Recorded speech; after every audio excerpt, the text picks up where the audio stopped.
Before we dive into today's episode, I want to issue a content warning.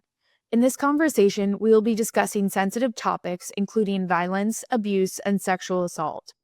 These topics can be triggering for some listeners. If you or someone you know is affected by any of the issues mentioned, please prioritize your well-being and consider seeking support from a trusted professional or organization. Listener discretion is advised. Welcome to Confessions of a Founder, where we dive deep into the stories, challenges, and triumphs of successful entrepreneurs and the lessons they've learned along the way. Today's guest is a superwoman changing the world. Micha Star Liberty is the founder of both Liberty Law and Radiant Star Coffee Roasters. The two companies share a common mission: to empower individuals and communities to overcome injustice, discrimination, and violence. Liberty Law was founded in 2005 on a simple principle: protect the people, not the powerful. Liberty represents her clients in human, civil, women's, and child's rights. She has been ranked one of America's top 100 attorneys, has served as the vice president of the California State Bar Association, president of the Contra Costa County Trial Lawyers Association, and has worked on behalf of the public at the White House and for 2 members of the United States Congress. Micha and her team have extensive experience in handling cases of sexual assault, harassment, and human trafficking through legal representation and community resource support. She is a leading subject matter expert in the space and the author of Evolutionista, the revolutionary act of advocacy and accountability after sexual abuse. Then, in 2023, Liberty launched Radiant Star Roasters, a coffee distribution company that sources from fair trade, women-owned farms, and cooperatives across the globe. Radiant Star Roasters improves opportunities for women in a historically and radically inequitable coffee farming industry. Radiant Star Roasters donates 15% of profits to organizations focused on supporting women in coffee through financial opportunities, education, and advocacy, so that women laborers can make a living wage and advance professionally.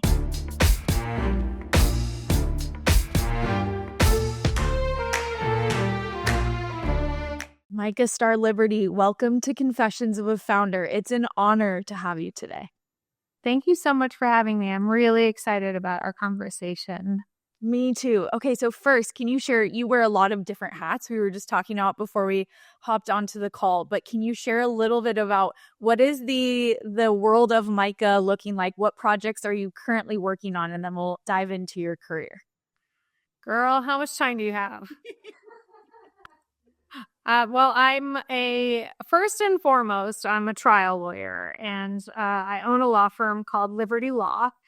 We represent victims of sexual abuse, sexual harassment, human trafficking, and more, sadly, children who have been subjected to trafficking online or who fall prey to what's called CSAM. It's child sexual abuse material. And it is sadly just booming on all social media platforms, really anywhere you can communicate with children. Video games where you have the ability to chat with the person you're playing with, any sort of messaging program. People are alluring children, going through the entire grooming cycle, getting them to create we call SGCSAM, so self-generated child pornography, essentially, and then they get duped into or extorted into sharing those images, and then they get shared and reshared, hundreds of thousands of times on the internet. It's very damaging, very devastating to the children and to their families. So we're spending a lot of time in court litigating those cases. Wow. Yeah. How did you get into this space? What inspired you to become an attorney? And second, how did this become the focus area for you? Well, I'll answer the second question first. I go where there's a need. I really, I think a lot of lawyers have sleep issues because of the stress of the job. And what I do when I have those sleepless nights, when I'm getting ready for trial, when it feels like there's so much going on and, there's not enough time in the day, I sit and I reflect and think about what problems are there that I can solve.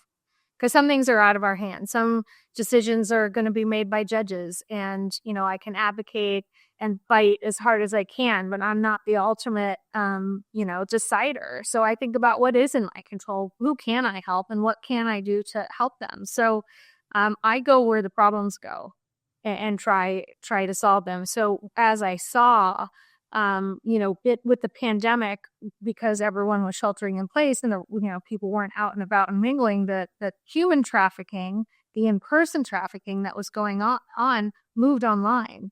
And from there was just this explosion of online exploitation, and it's very fast. The grooming process in person would take weeks, sometimes months. Children can go through the grooming process online in 4 or 5 hours.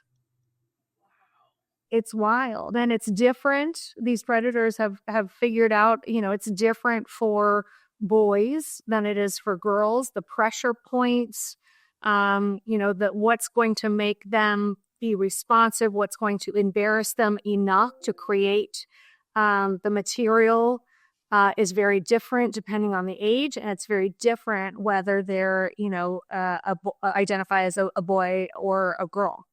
It's really, really fascinating. So not only do you have to understand the law and how to deal with trauma survivors and how to deal with children of a certain age based on their Tanner score, that's like the different stages of puberty and where they are growing their gray matter and their white matter, their brain development, but you also have to understand what the predators are doing to manipulate them so you can help combat it and teach parents how to talk to their kids to make sure they're up on, what's going on and how to keep kids safe online, like kids be kids.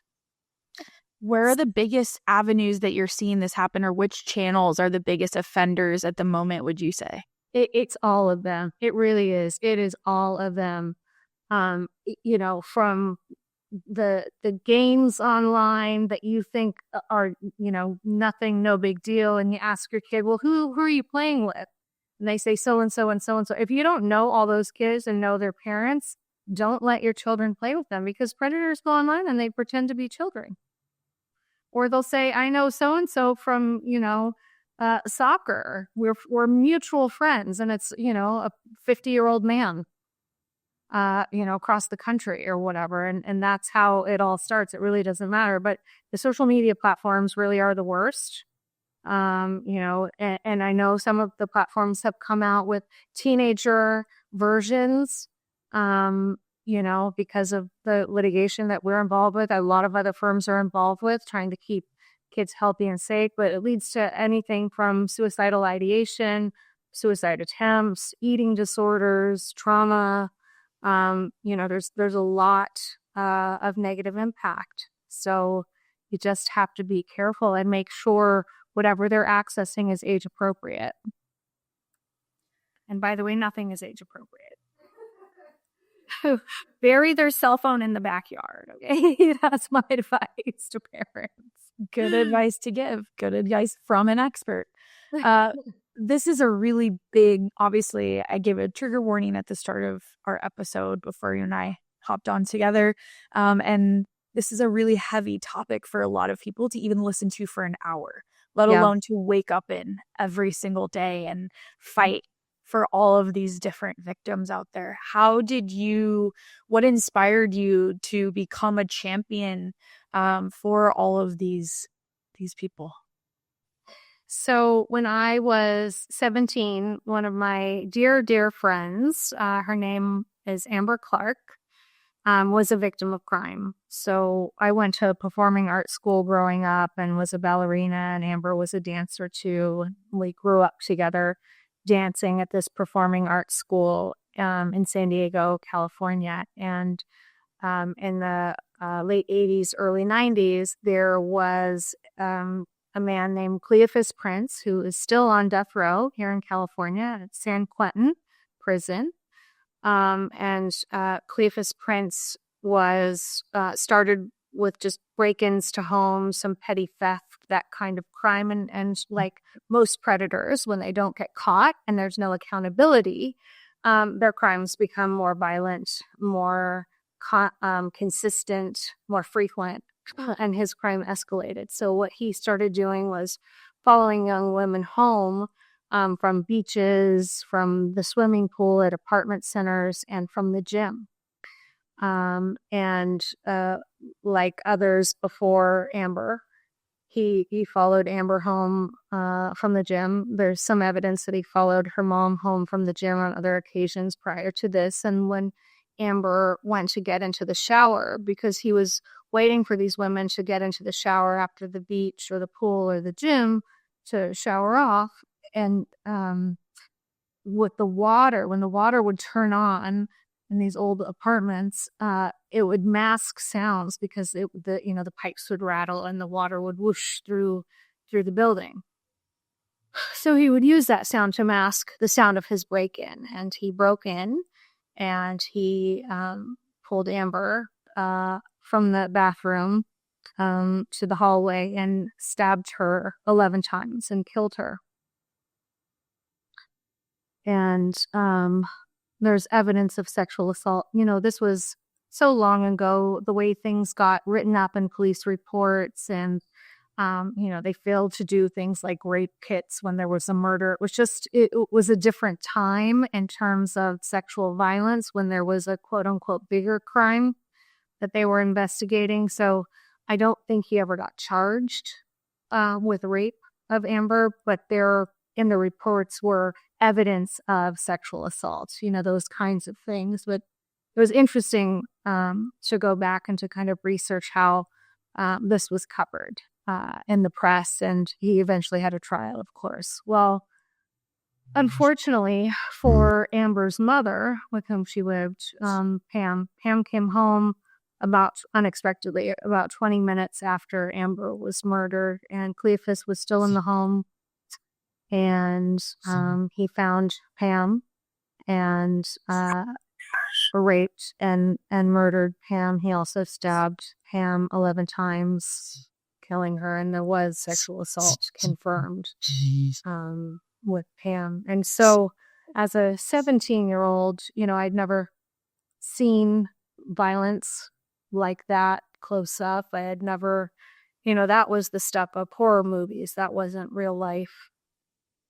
But I realized then that I had to do what I could to help women, and to make sure that I was out there, kind of in the cause, doing what I could to help women who were being impacted by domestic violence, women who were being impacted by sexual violence, and I kind of threw myself into it, doing whatever I could, wherever I could, a little bit scattered, without knowing my true purpose, but just knowing it was in the space and that I would know it when I found it.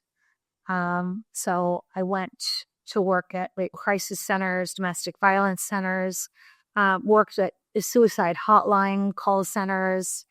Then I went to work in politics because I thought that could be the answer, helping with the Violence Against Women Act, helping get that passed, volunteering for campaigns. I thought that was the way to go.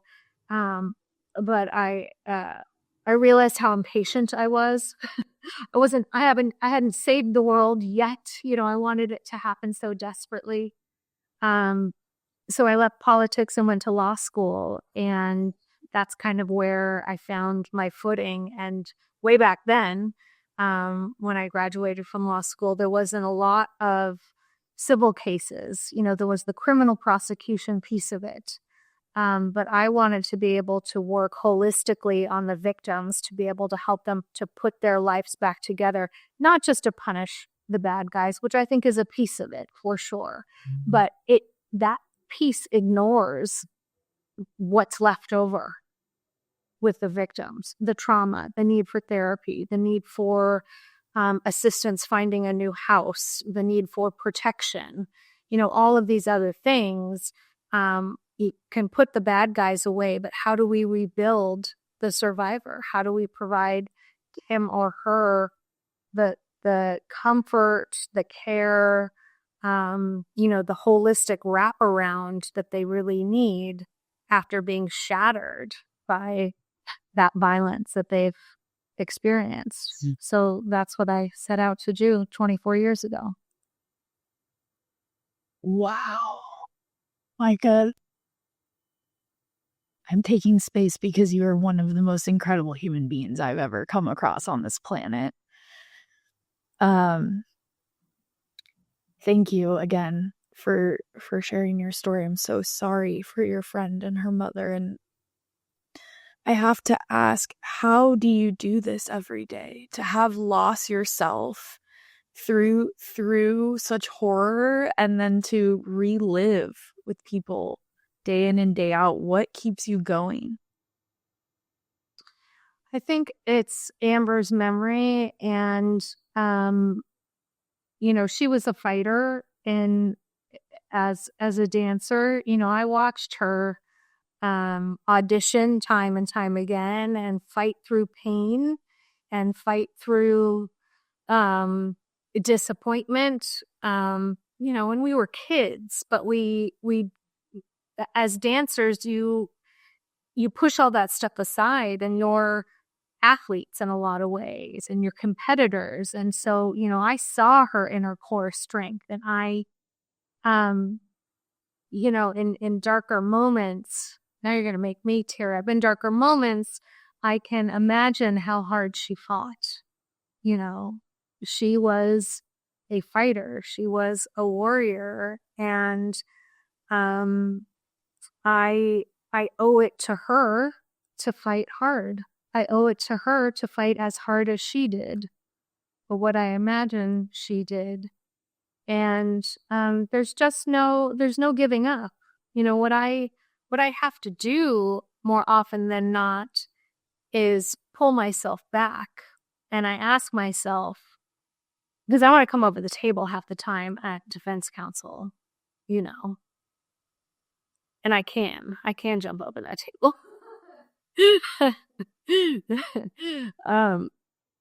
Yeah, I always made sure I had a very wide conference room table in my office, because that would stop me from making it to the other side.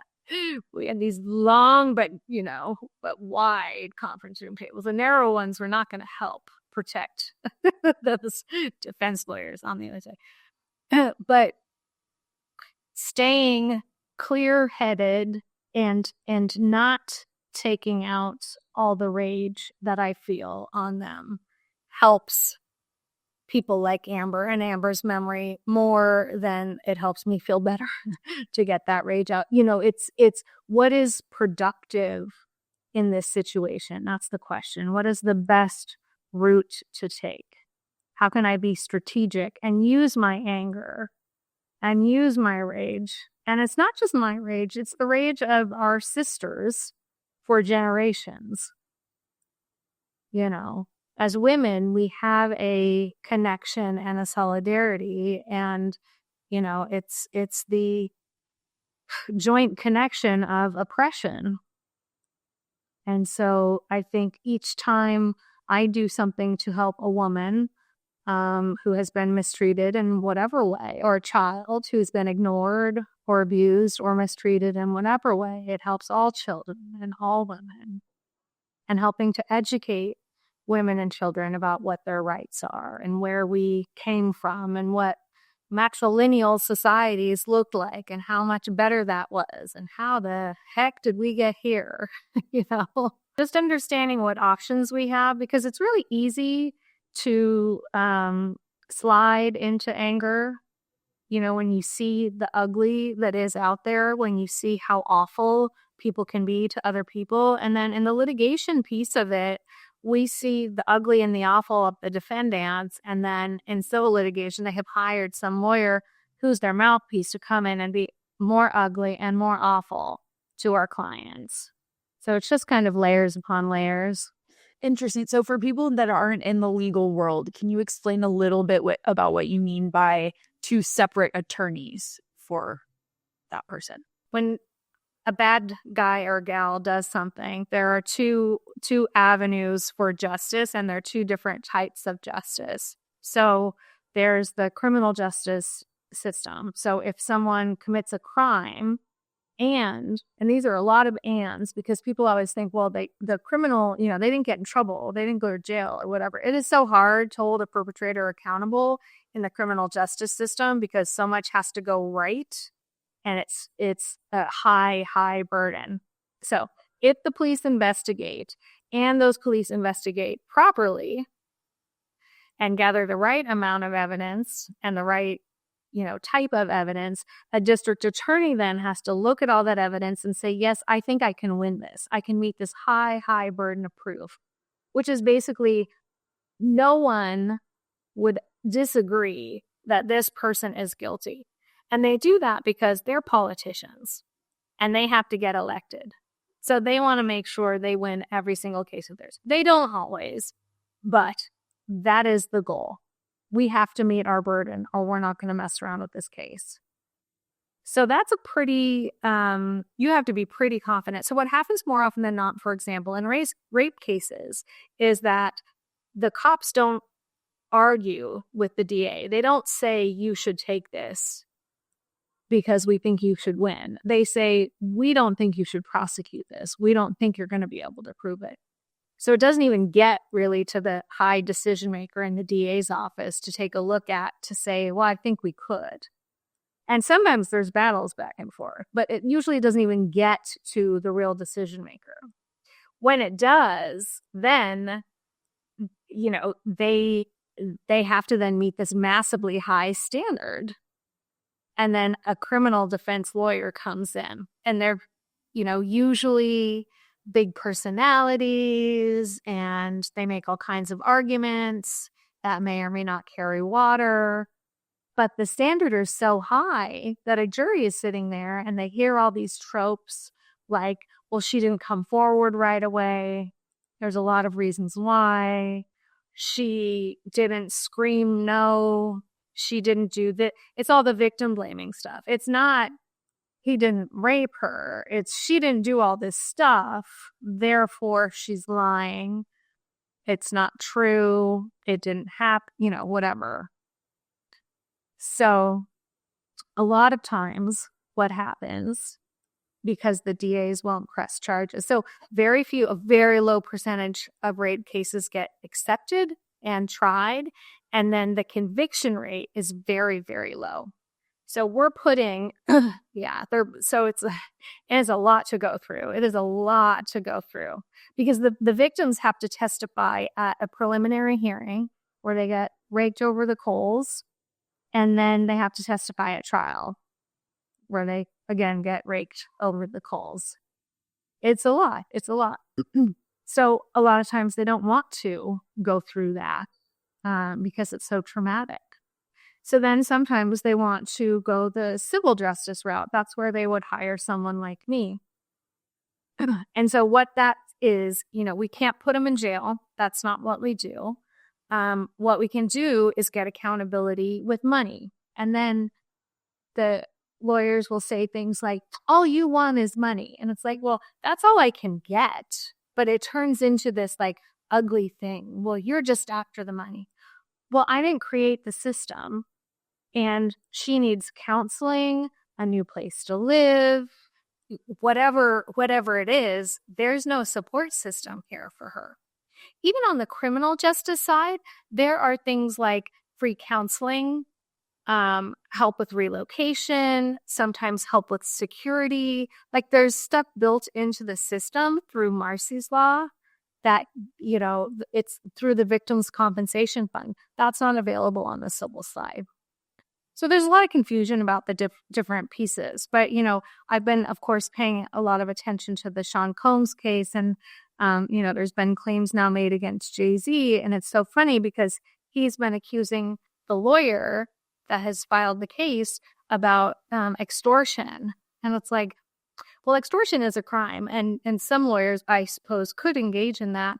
But just because you're representing someone in a case that all they can ask for is money doesn't mean it's extortion. So there's a ton of confusion about all of that. But now I feel like I'm talking way too much about the law, and it's probably boring for normal people.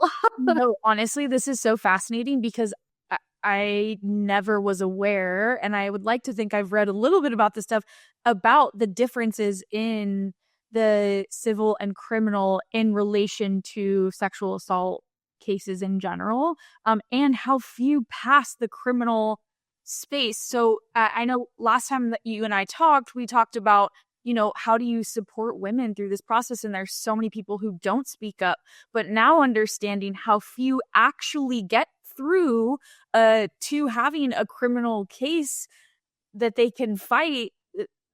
No wonder so many people choose not to go through the process. Exactly. It feels like a lose-lose situation for most of them. And even those who feel fortified and supported and ready to go through it will have different stages where they're like, why did I do this to myself?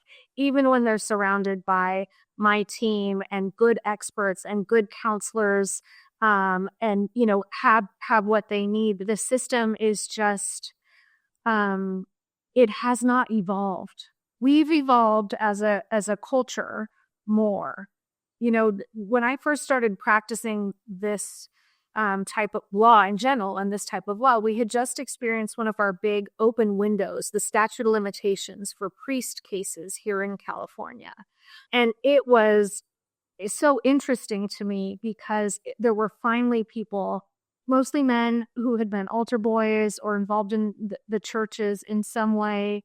And there were all these defense lawyers saying, well, he's 60 years old. I'm sure he's gotten over it now. And it's like, no, this changed him. He was 8. And these are all the things that happened to him. And then we sit through these depots and these men would cry, these big tough guys would cry and weep because of what they went through as children, and it still impacted them. But we hadn't quite figured it out then. People weren't really understanding what trauma was.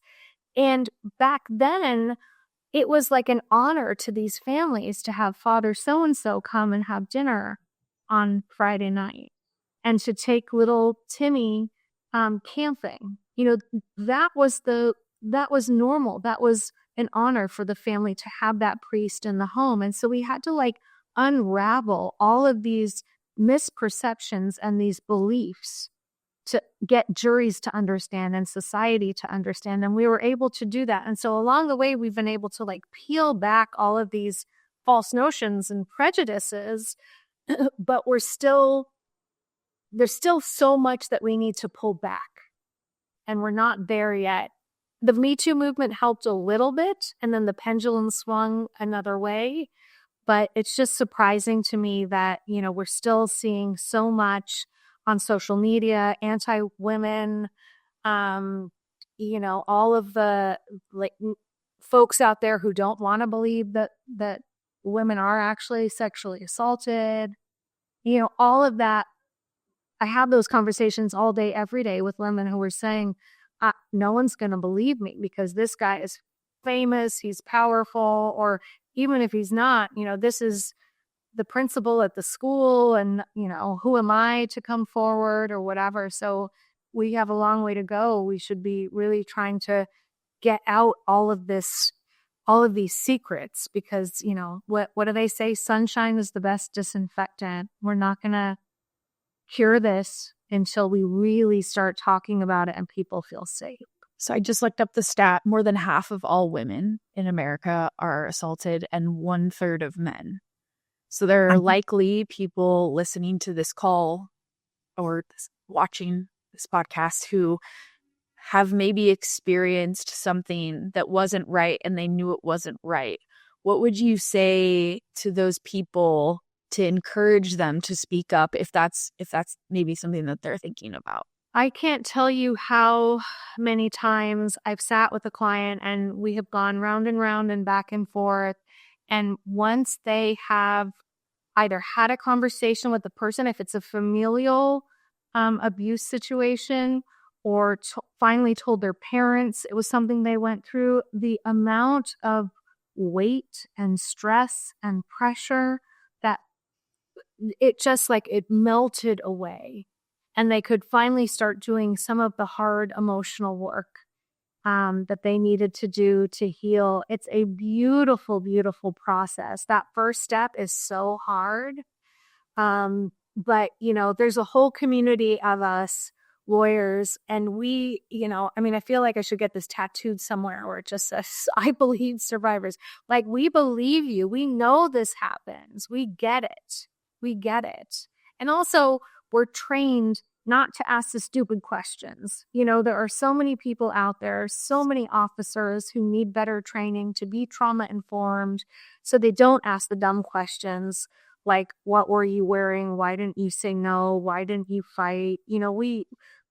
Everyone I work with has undergone so much trauma training that we know and understand how the brain writes trauma memories. We're going to get it. Like, you're going to say, this is going to sound crazy and I don't know what it means. And you're going to explain some fractured memory. And we're going to be like, oh yeah, that's because of, tonic immobility and, usually followed by this and this. Like, we care so much about you feeling comfortable in your own body and not feeling betrayed by your body, by your brain.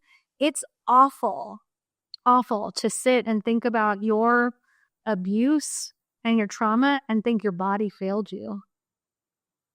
It didn't. And what's so interesting is when you really dig into the science, your body's actually protecting you.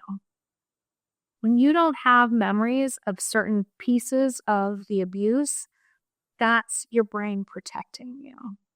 And it's actually a gift. Doesn't help a trial, but it's okay. What you remember is what you remember. But like, your body is, and your brain, it's so interesting to me because it's like, on the one hand, it's like this beautiful machine. And on the other hand, it's a total clunker, but it's trying to help you. And it's trying to make sure you don't remember the most awful seconds of your life. So don't beat yourself up. It's great advice from somebody who's been an expert in this space now for 24 years in civil and human rights. You've seen a lot of shifts in the industry. We just talked about the shift of technology and how that's changed the way that people are groomed, or children are groomed especially. What other kind of big shifts have you seen for those of us, most of us, who know very little about this space? Well, one of the shifts that I think is maybe not as helpful is a lot of different types of lawyers who haven't been doing this very long after the Me Too movement kind of coming into this space, not really knowing what they're doing, thinking, oh, well, I saw the Epstein case was a big case and people made a lot of money on that case, or Nassar, or, whatever. And they're kind of chasing these cases and they're treating them like what we call mass torts, like a defective, drug case or an auto part that is hurting people who buy the car. These cases are like nothing else. They're just not. You really have to understand the science. You have to understand the brain. You have to understand survivors. I'm not saying you have to be a survivor yourself, but you have to understand what it's like to talk to a survivor. You have to understand trauma triggers, and you got to know your clients really, really well. And that's because you have to know you have to know your clients so well that you can tell when something is triggering them or they're about to have a little bit of a trauma response. I'm touching my chest right now because this is where I look on my clients. When things are getting a little rough in a deposition or a meeting is getting a little tense, even if it's a team meeting, everyone's on the same side. When I see breath get shallow or you get flushed here, that red, I can tell something's going on in my client and, we need to take a break. We need to go outside. I make people take off their shoes and put their feet in grass, even if it's wet. Sometimes people get mad at me. I don't care. You're free to get dirty. You got to connect with the earth or, do something just to remember, like, Ground yourself. Ground yourself. Exactly. Because we don't want you floating out of your body and going into, disassociative response or whatever. We need you here in the room and you're safe here. And so let's just remind ourselves that. But I'll ask for a break if clients on the stand when I start to see that, because we want our clients to show up fully. And this is something that the defense lawyers don't get. Even when I try and help them, they think I'm trying to trick them, which I think is kind of funny. But you're not going to get good testimony of someone who's in a trauma response. You're just not. It's not going to help them. It's not going to help us. But, if someone is disassociating or just so traumatized they can't remember and they're getting flustered, the deposition testimony is going to be bad. They're not going to get their questions answered. And the client's not going to get to tell their story the way they remember it, even if it's fragmented. We don't care about that. We have experts to explain why that happens. We understand why it happens. I feel like juries now understand a lot more about why that happens. They're starting to get it more and more too, because as a society, we're talking about these things more and more. We're talking about trauma more and more. So yeah, just learning your client. What are their triggers? What makes them, upset? What makes them shut down? Really kind of digging into that kind of stuff. And being okay with there being a landmine, a trigger landmine. Like, you can love your client up and down and try and do best, as best as you can for them. And there will be some point in the relationship where you will step on a trigger landmine. You had no idea it was there.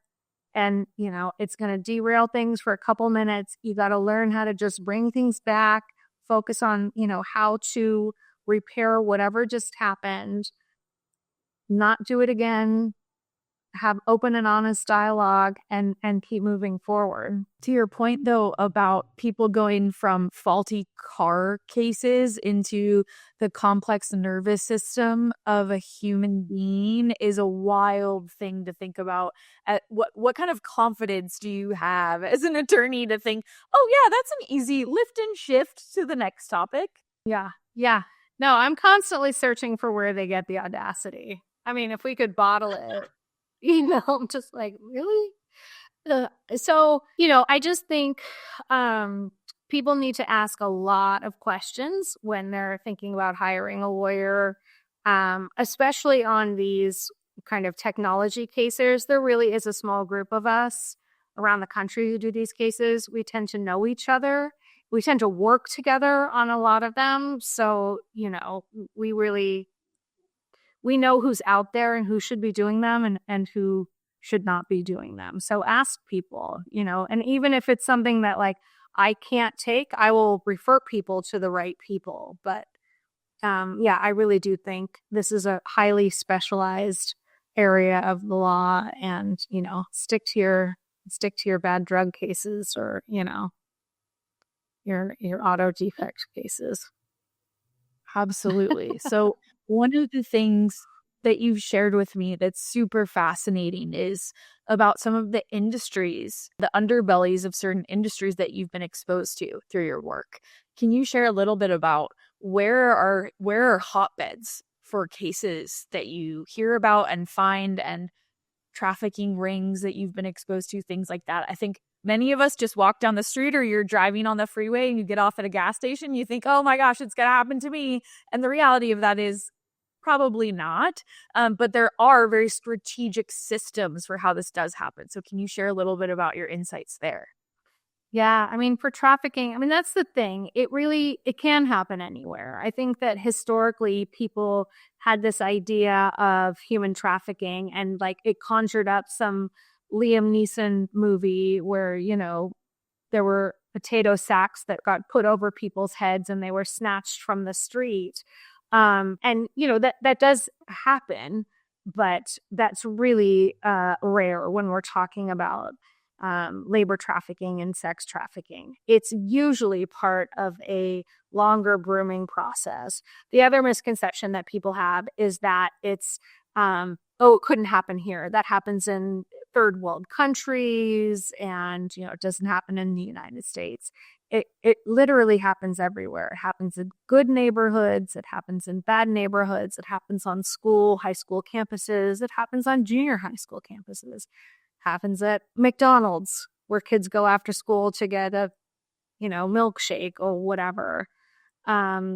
So you really have to be on the lookout. I think one of the biggest places that it happens are malls, or shopping centers. We don't tend to have the kind of malls that I'm from the 1900s, so we had malls that we went to, but they didn't have malls the same way that they did when I was growing up. But shopping centers, any sort of like motel or hotel, like near airports, that's a major center.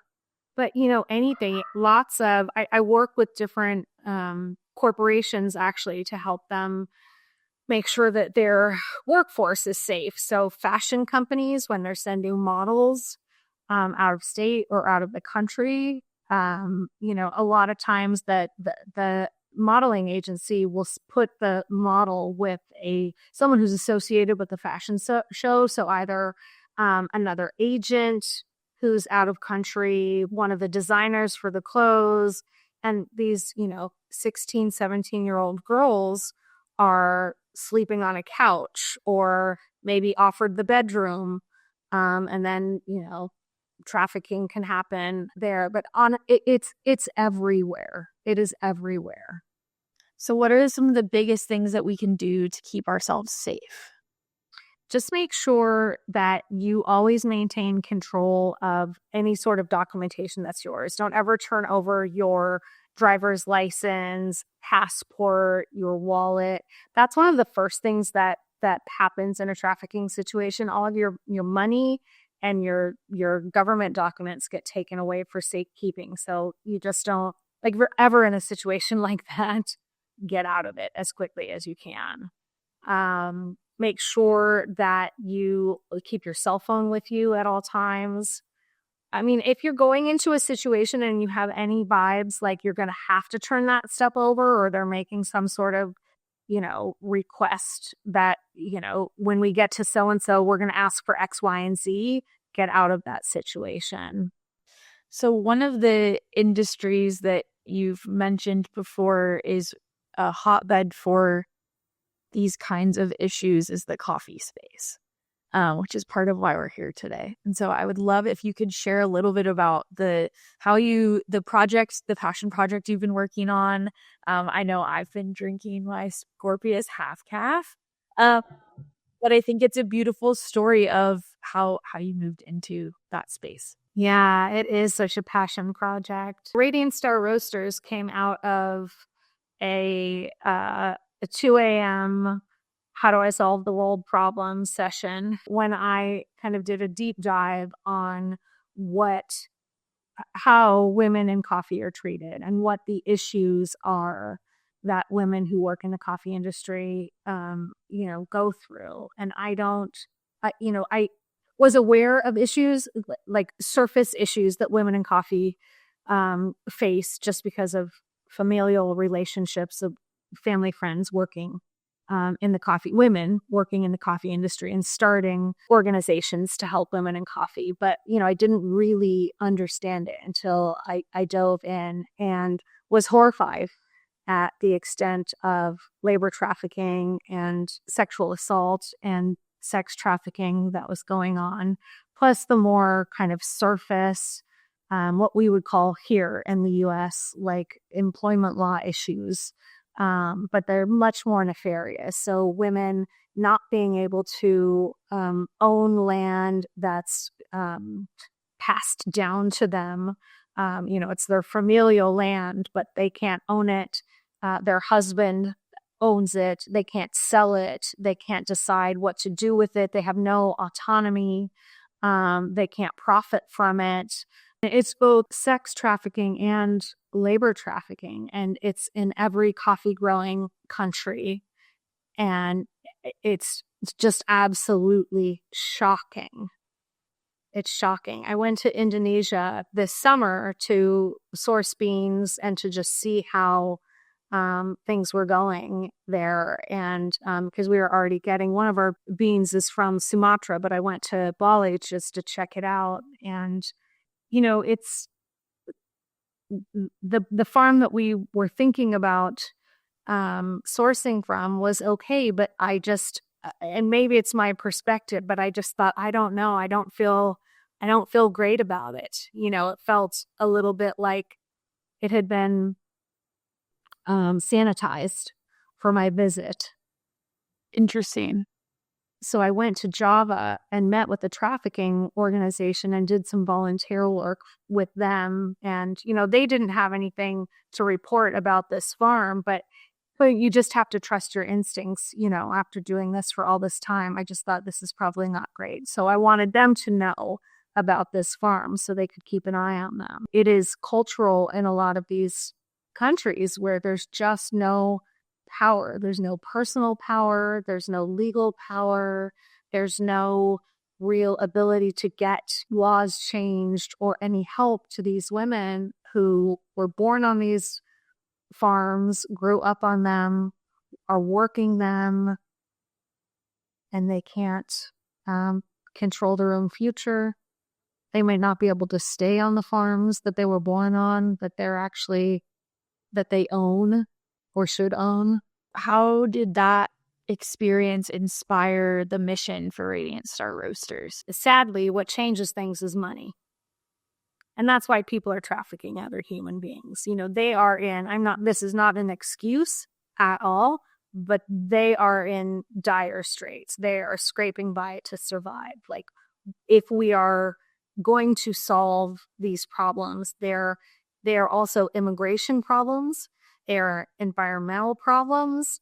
They are, it's not as simple as saying it's a human trafficking problem. They are wrapped up in other geopolitical issues. And so we have to think about them more globally, and really figure out how we can give back to make sure they're getting what they need so they don't have to resort to these disgusting and horrific crimes. So what we do at Radiant Star Roaster is we say we're going to give 15% of the profits, but I just can't stop there. I just can't. So I guess I should say we'll give at least 15%, but to different organizations around the globe that help women, only women, in coffee, either, with things like healthcare, or, if there is a situation where they can kind of purchase their labor contract, we'll help them do that. We also we helped with translation of a wonderful book on microfinancing from English into Portuguese.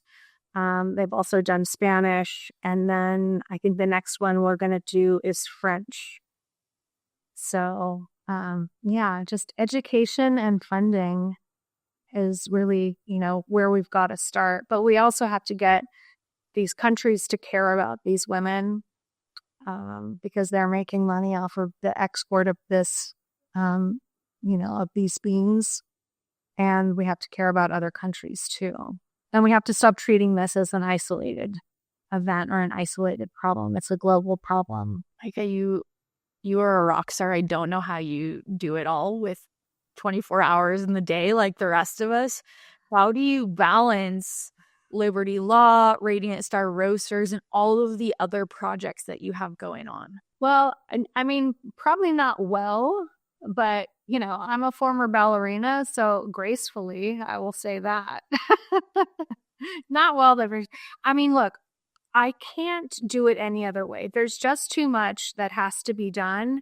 And, I feel like as long as I'm keeping up with my own self-care,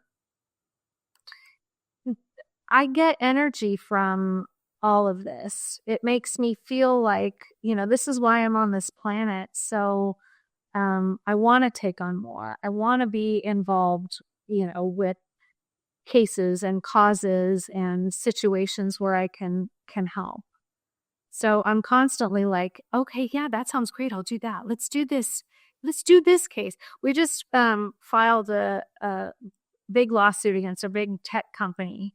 And it was, a lot of work and lots of late nights. And then the next morning I emailed my team and I was like, let's go after one of their competitors. And they were like, can you give us a couple weeks to get some sleep?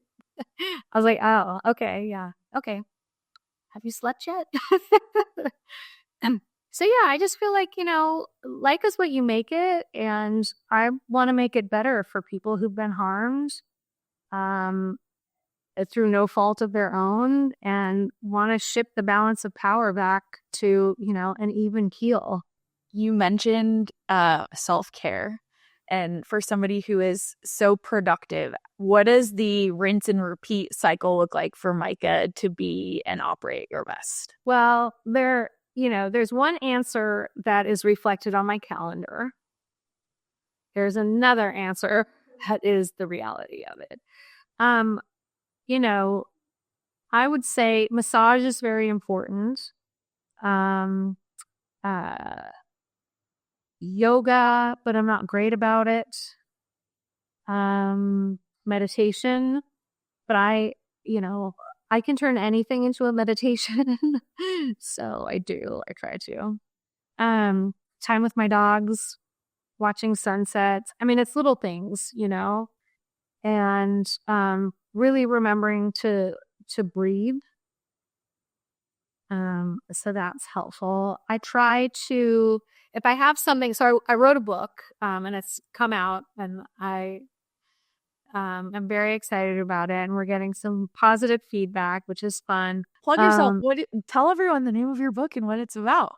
It's called Evolutionista, the Revolutionary Act of Accountability After Sexual Abuse. And it's about sexual assault and the history of women and how the brain rings trauma memories.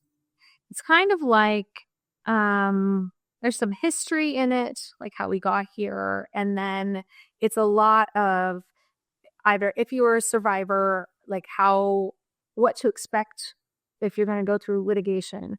If you're not ready for litigation, how to be an advocate.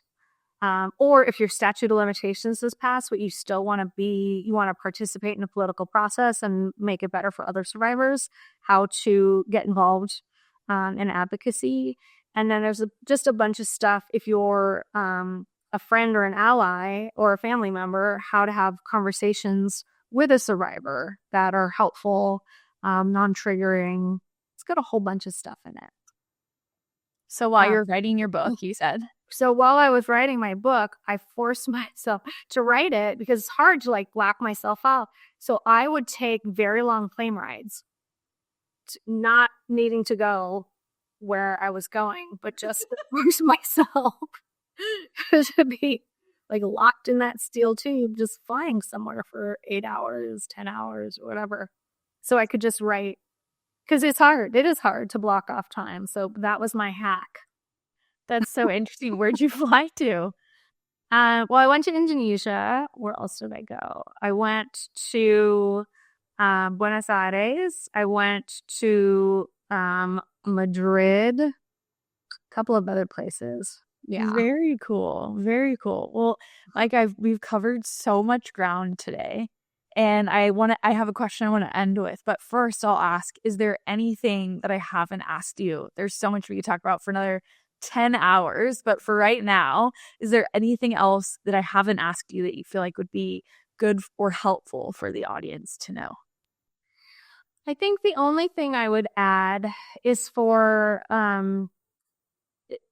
any survivor or ally or friend or family member. I think there's a lot of self-blame or guilt, no matter if you've experienced it or you've had a loved one has, and you feel like you've said the wrong thing or you've done the wrong thing. There's a lot of self-blame that can go on. And I just really want to encourage everyone to forgive yourself and don't take that on. There's enough crap out there that we can, blame ourselves for or second guess or whatever. But,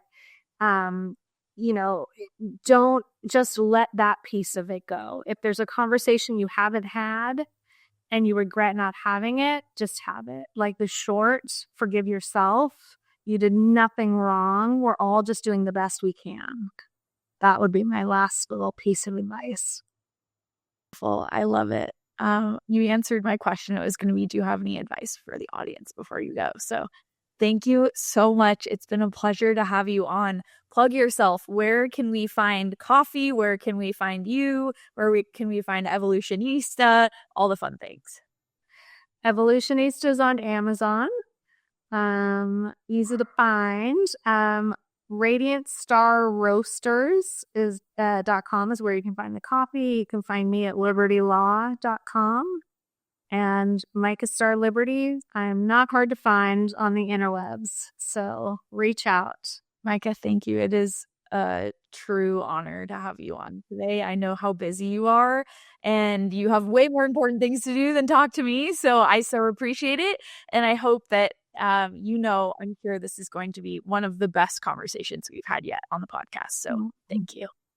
Thank you. And that wraps up another episode of Confessions of a Founder. I hope you enjoyed today's episode and took away valuable insights from our incredible guest. Don't forget to hit that like button, subscribe, and share this episode with someone in your life who could use a little entrepreneurial inspiration. We'll be back next Tuesday with another founder who's ready to share their story, their struggles, and the lessons they've learned along the way. So be sure to tune in, and until then, keep chasing your vision and embracing the journey. Thanks for listening.